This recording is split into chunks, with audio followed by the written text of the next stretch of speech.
Hello everyone, hope you're well. I'm sure you can probably hear the background noise. I offered the kids the chance to get changed for bed and then come on the vlog, and they opted to spend the extra time they were being given running around in the garden soaking each other with the hose. They've got like a little turtle thing that sprays water. Maybe I'll do a back garden vlog at some point where they can play on that, but they were just like, nah, we're alright, and I thought I don't want to get the camera all wet, so I'll go record indoors on my own like a loser. It was their last day of school today. Which means they're having a right blowout in the garden. They sound well happy, they seem well relaxed. Ollie was in absolute denial, bless him, about his TA leaving. Yesterday he had to give his babysitter a goodbye gift, saying like, thanks for babysitting me and all of this, and bless him, he came in, I had Spore on and ready for him, thinking it might help him kind of be happy after he was a bit sad, but he saw it before he said goodbye, so then I had to be kind of enticing him over to do it.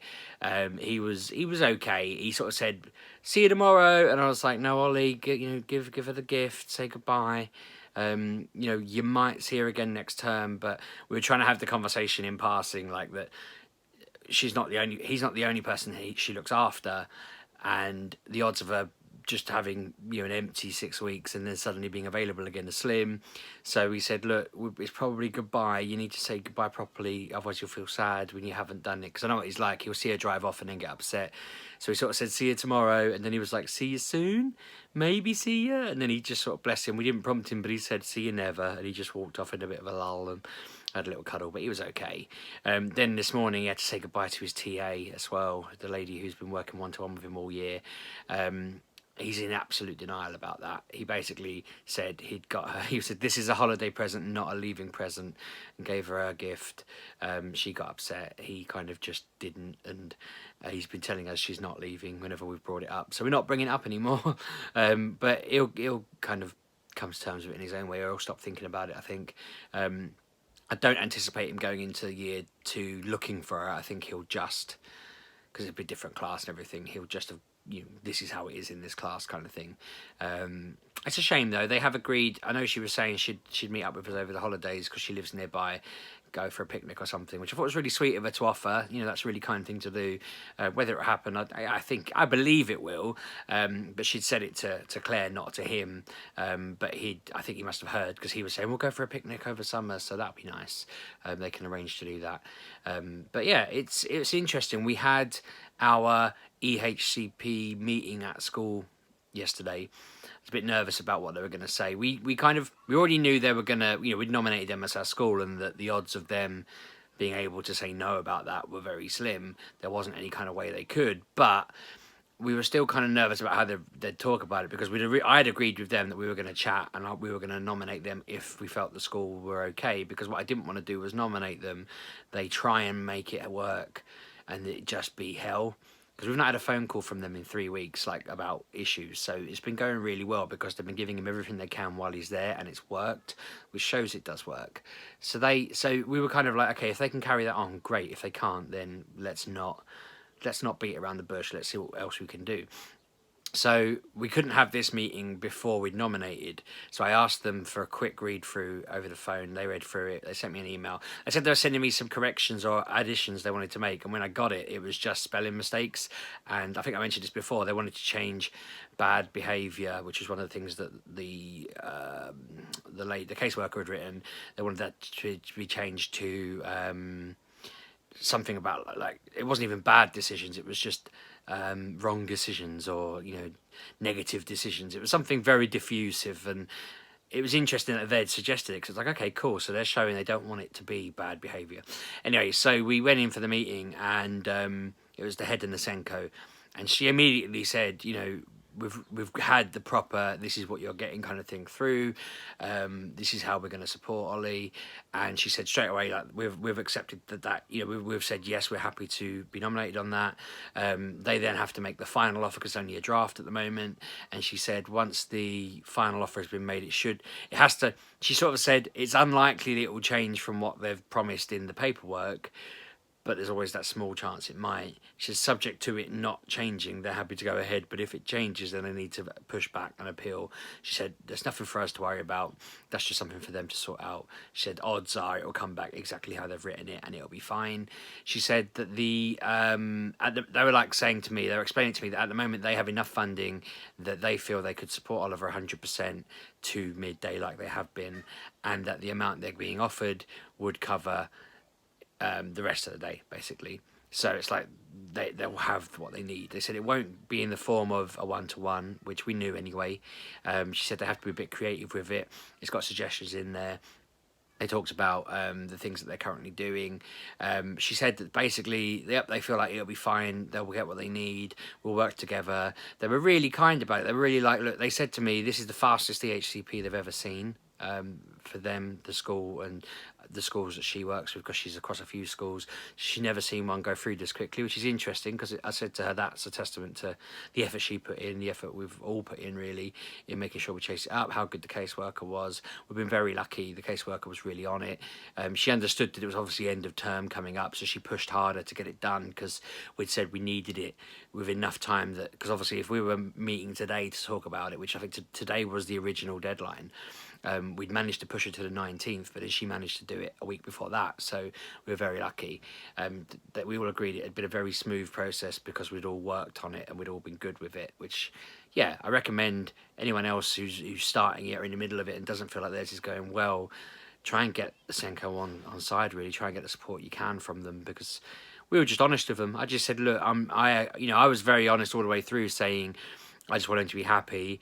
If, I don't want them tearing their hair out to try and make it work and us fighting. I want it to be that, they can do it or they can't do it, and he can do it or he can't do it, and we figure it out from there. I didn't want it to kind of be, I'm forcing you to deal with it and you're going to just spend the year, sending me letters home and ringing me all the time, and then I'm going to, I didn't want that. I wanted it to be, if you can cope with this properly, let's do it properly, because his school life would have been hell if we'd have forced it. And I didn't want to get in a position where every day it was like we were getting through by the skin of our teeth. I want him to be comfortable, and they seem to think that they can make that happen. So, I'm not doubting that at all. I know that sounded a bit negative, but I think that they can, and I'm excited to go into year 2, seeing what he can do with his new teacher, who he absolutely loves because he gets on with really well. It's just a shame it's not with his TA that he knows, but I think that's a good thing as well. He's learned rather quickly this week about saying goodbye to people, and I don't know if he fully understands that yet, but I'm sure he'll get to grips with it. The head was strangely kind of, I guess he's got the school holidays, he's done the year now. He seemed a lot happier.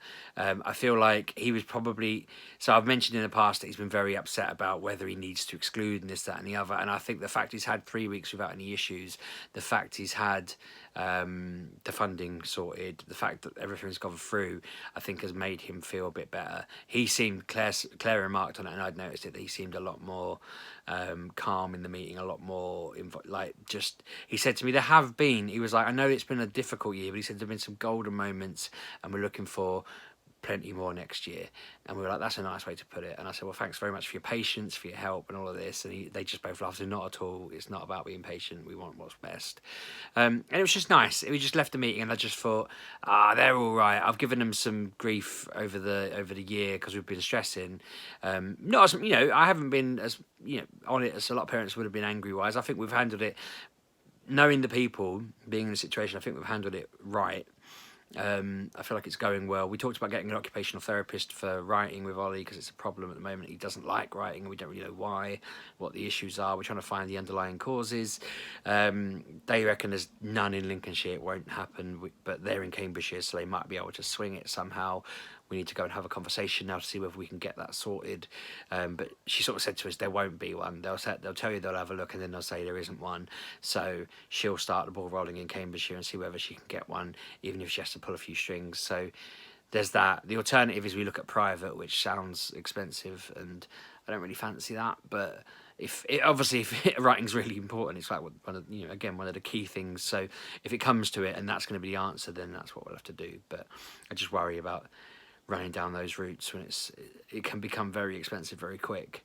But yeah, I mean, it's a relief. It's really nice knowing that we're at the end of year one now. They were very relieved. They were like, I can't believe how much we've done this year. I can't believe how far we've gone this year.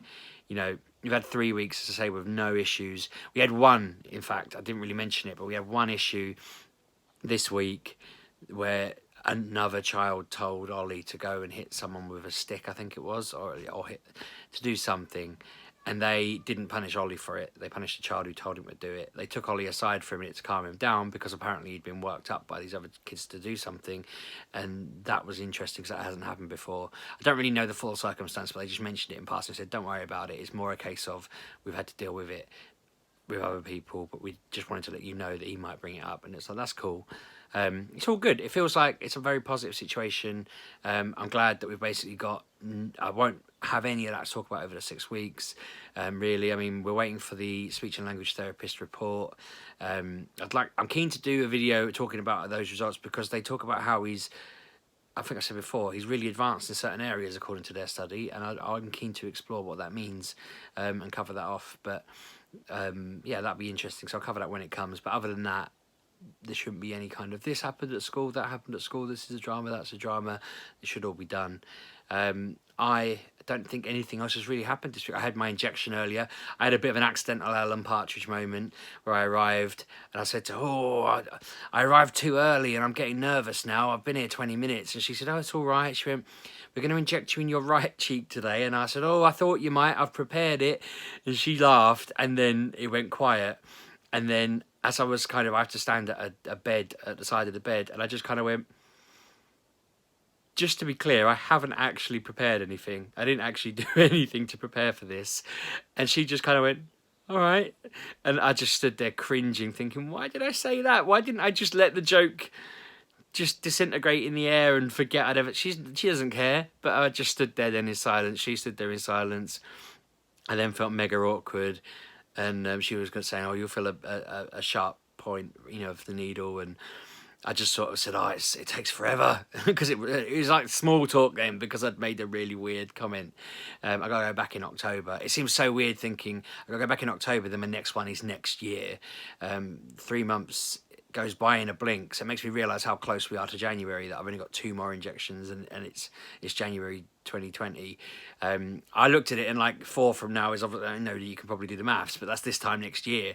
But it feels like I'm having these injections thick and fast. It's really weird to have that kind of broken into quarterly segments like that, because it just makes it, I feel like I'm constantly in there.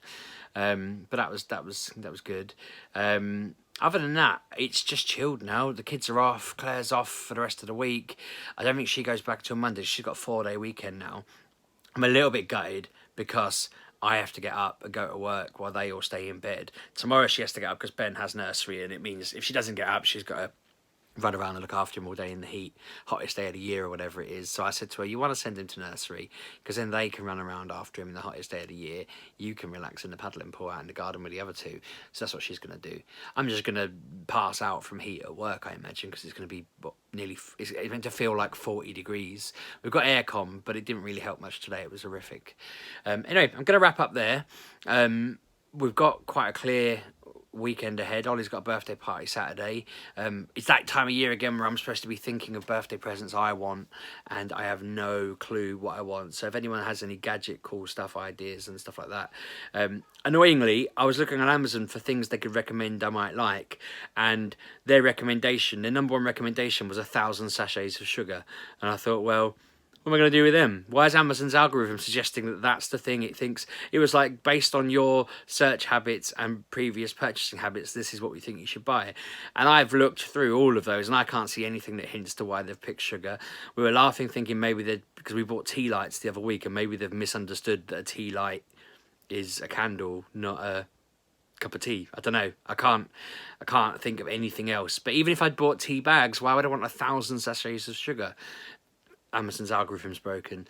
But no, it's a bit frustrating knowing that, other than adding to my massive, there's 20 comics to my right at the moment, so I don't really want to add to that pile. I got about 4 games on the go, so I can't really add to that pile. I've asked for Ni no Kuni, which comes out in September. I've asked for a lamp for when I record so that it beams light on me, so that the lighting's a bit better, because when I record in the kitchen it does go up and down sometimes, and I just thought that would fix things a bit. Other than that, I don't really know. I think I asked for Subterra. If you've ever played Subterra, let me know your thoughts on it. I'm getting Subterra because I played it with my mates. I think the kids will love it. It says 10 plus, but I think Ollie will be okay in it. It's a co-op game. If you've never heard of it, look it up. It's Subterra. It's a board game. It's a co-op board game for up to 6 players, I think, and you're making your way out of a cave. I figured if I get that, then I'll do a video where we play it. Not the whole way through, because it's about an hour and a half game, but I'll do intervals. I'll show you the highlights, because it's a fantastic game and I really recommend it. And I think that's all I asked for, other than weird stuff like gin and bits like that. But I do want ideas, because my sister will want me to pick something, my mum wants me to pick something, Claire wants me to pick something, my in-laws want me to pick something. It's like, I don't know, I never know. Just, as Kev put it, they should know me well enough by now to pick stuff. I should put the emphasis on there, but my family do it backwards. We pick, they get, they pick, I get. It's very, I don't know why we do it that way, but we do. It works when you want stuff, but when you don't want stuff, or particularly know what you want, it doesn't work at all. And I never know what I want, because I'm really indecisive. Anyway, gonna wrap up there. Thanks very much for watching.